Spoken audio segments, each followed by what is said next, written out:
Son décollage est un peu maladroit, mais une fois en l'air, il retrouve sa légèreté. Des proportions de mastodonte pour un moyen de transport écolo, silencieux et efficace.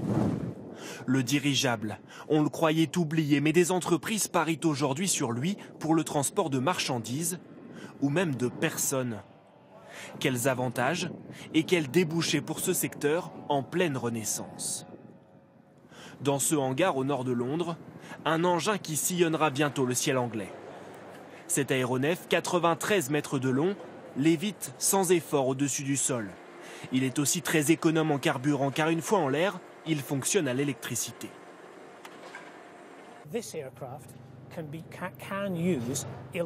Cet aéronef peut utiliser des moteurs électriques lui permettant de voler sans faire le moindre bruit et sans polluer.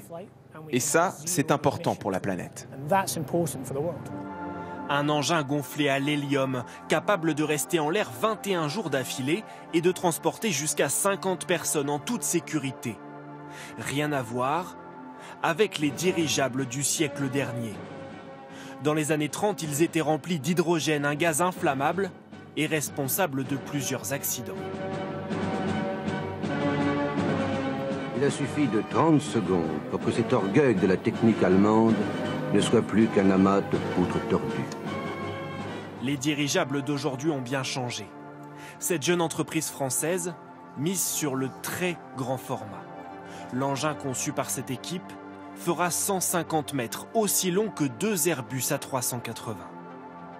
Son créneau, le fret, des containers ou même du bois récupéré dans des zones de forêt inaccessibles. Jusqu'à 60 tonnes de chargement quand un hélicoptère ne peut en prendre que 5. Cette solution permet à la fois de faire du gros volume, à bas coût et quasiment sans empreinte environnementale, puisqu'il n'y a pas besoin d'infrastructure de transport, pas besoin de route. On fait du point à point, comme l'hélicoptère, sauf qu'on le fait en dizaines de tonnes. Les premiers modèles devraient s'envoler en 2022. Le marché des dirigeables, laissé vacant depuis des années, reprend peu à peu des couleurs. Son principal acteur, cette entreprise américaine, elle aussi mise sur le transport de fret, mais réfléchit néanmoins à remplir son dirigeable avec des passagers, 19 au maximum. Un moyen de transport confortable grâce à ses 4 coussins d'air, mais plus lent que le train ou l'avion, pas plus de 110 km/h. Les applications ne manquent pas. En 2020, cet autre dirigeable s'envolera depuis la France, direction la stratosphère. À 20 km au-dessus du sol, il remplira des missions de surveillance de sites sensibles, comme des bases militaires ou des centrales nucléaires.